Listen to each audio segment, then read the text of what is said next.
Thank you, Joanne. It's a pleasure to be here. Thanks for all who joined this session.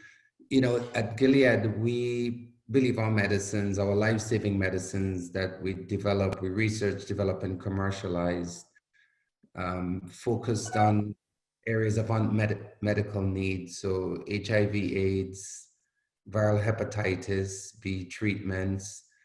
With HIV/AIDS, we can now prevent HIV infections, new HIV infections. We have a treatment that prevents HIV infection. We treat HIV infections. We can treat hepatitis B. We can cure now hepatitis C.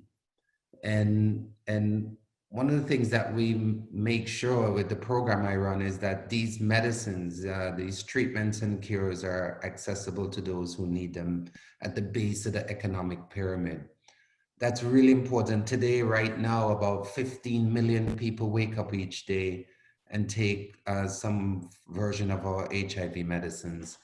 Much of that is through a novel, innovative approach where we do a technology transfer of our licensed medicines, our FDA approved medicines to Indian generic manufacturers so that they can have access to these medicines.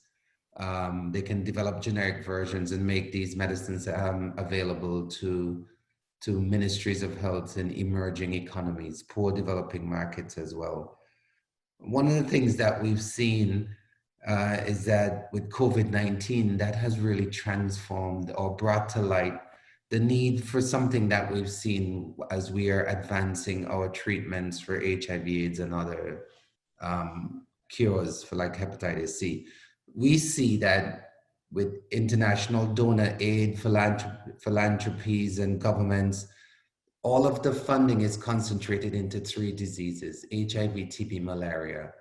And so you can treat someone with HIV for 10 years, and then on the 11th or 12th year, they have a heart attack and die.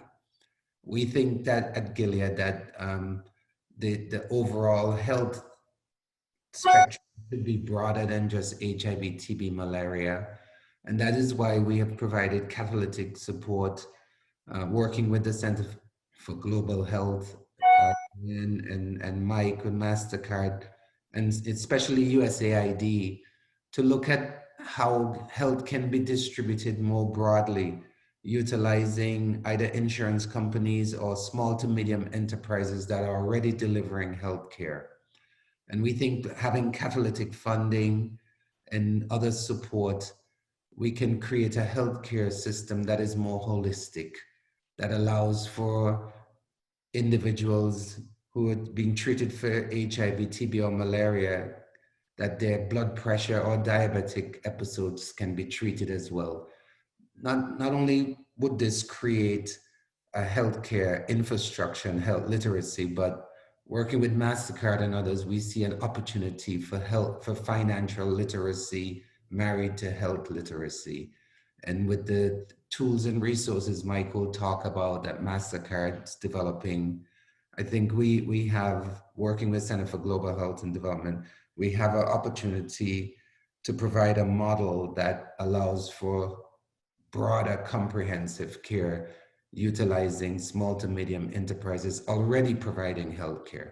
So I'll leave it there, and back to you, Joanne, and we can get further into discussions.